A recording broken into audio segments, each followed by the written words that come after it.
Bungkam Myanmar Thailand amankan juara 3 Piala AFF U16 2022. Perebutan juara 3 Piala AFF U16 2022 telah berakhir. Timnas Thailand resmi mengukuhkan diri sebagai peringkat 3 turnamen elit tersebut. Timnas Thailand tersingkir di babak semifinal dari Vietnam. Mereka kalah dengan skor 2-0 sehingga mereka hanya bisa memperebutkan peringkat ketiga. Lawan yang mereka hadapi di perebutan juara ketiga ini adalah Myanmar. Myanmar juga tersingkir di semifinal di mana Myanmar kalah dalam adu penalti melawan Indonesia. Tidak ingin balik dari Indonesia dengan tangan hampa, baik Myanmar maupun Thailand tampil dengan kekuatan penuh di Stadion Maguwo Harjo, Sleman, Jumat pada sore kemarin. Thailand pun menang 3-0 dan mengamankan peringkat ketiga Piala AFF U16 2022.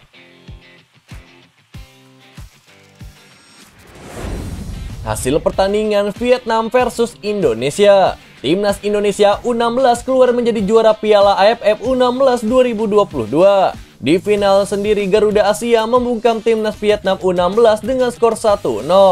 Bertanding di Stadion Maguwo Harjo, Sleman, Yogyakarta pada Jumat kemarin, Indonesia tampil apik sepanjang 90 menit. Di babak pertama, gol bisa didapatkan jelang turun minum lewat sepakan dari Caviatur Rizky.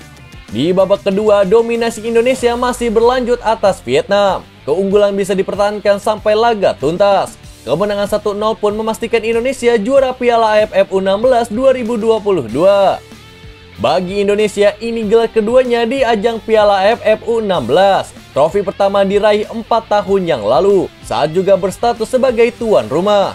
Sementara itu, Vietnam gagal membuatkan sejarah dengan masih bertahan dengan 3 gelarnya sama dengan Thailand.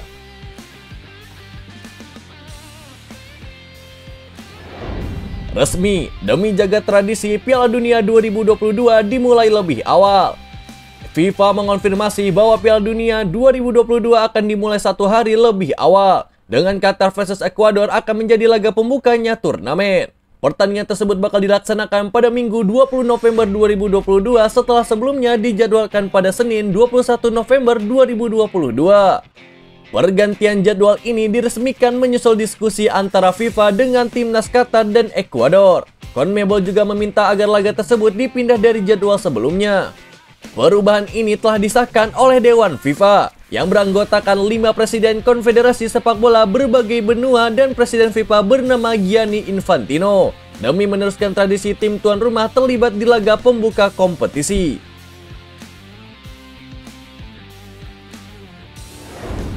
Juventus resmikan transfer Philipp Kostic.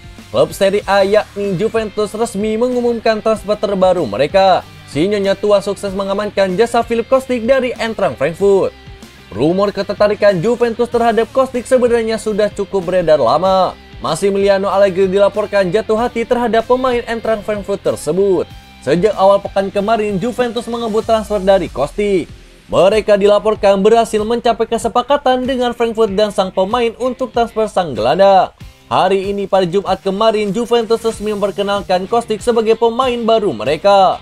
Melalui laman resmi mereka, Juventus resmi mengumumkan bahwa mereka sukses untuk mengamankan jasa dari Kostic. Mereka mengikat sang gelandang dengan kontrak yang jangka panjang. Mereka memberikan kontrak 4 tahun untuk pemain timnas Serbia tersebut. Jadi ia akan membela Juventus hingga tahun 2026, di mana ia tidak mendapatkan klausul perpanjangan otomatis dalam kontraknya.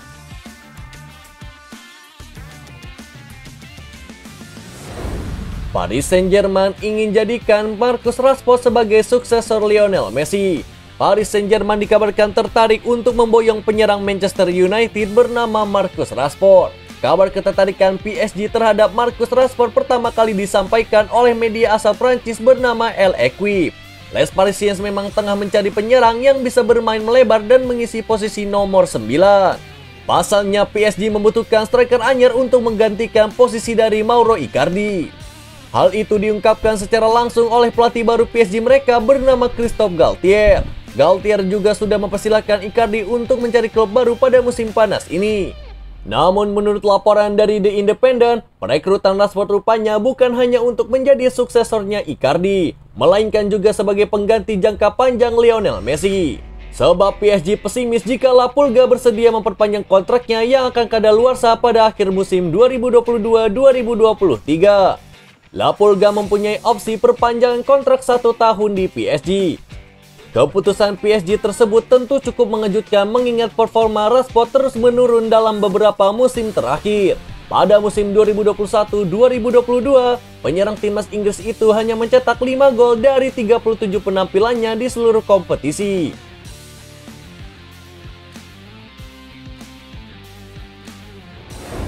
Hakim Ziyech siap potong gaji agar gabung AC Milan.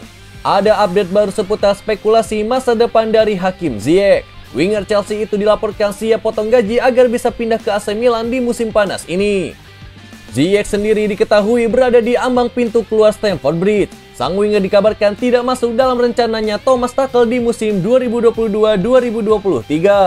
Ziyech sendiri mendapatkan tawaran untuk pindah ke Italia. Ia dikabarkan menjadi incarannya AC Milan. Calcio Mercato mengklaim bahwa Ziyech siap berkorban untuk Milan. Ia pun rela gajinya dipotong agar bisa pindah ke San Siro. Menurut laporan tersebut, transfer Ziyech ke Milan agak terkendala karena keuangan Milan saat ini cukup ngepres. Di Chelsea, Ziyech mendapatkan gaji yang cukup besar. Sementara itu, Milan tidak sanggup untuk membayar penuh gaji sang winger. Jadi Ziyech diminta untuk potong gaji jika ia benar-benar berminat untuk gabung ke AC Milan.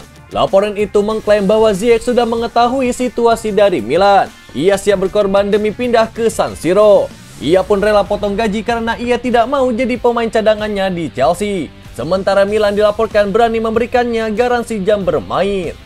Itulah mengapa Ziyech rela gajinya akan dipotong. Meski laporan itu tidak menyebutkan berapa besar potongan gaji yang harus diambil oleh Hakim Ziyech.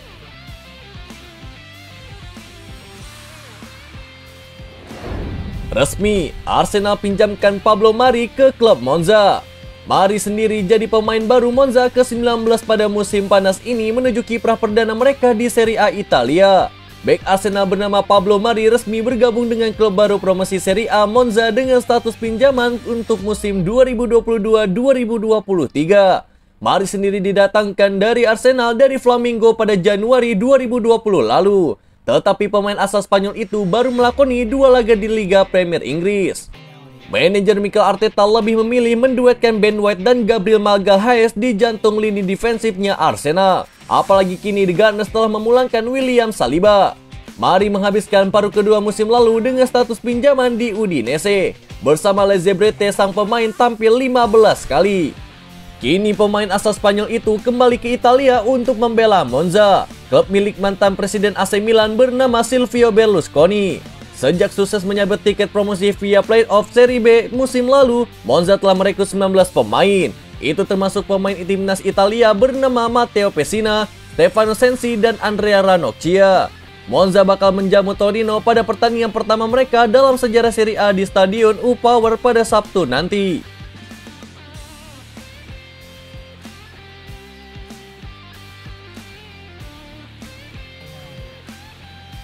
Itulah berita sepak bola terbaru hari ini yang kami rangkum. Agar kalian tidak melewatkan berita-berita terupdate lainnya dari kami, caranya adalah klik logo subscribe kami lalu nyalakan tombol loncengnya juga ya. Selamat beraktivitas kembali, see you in the next time.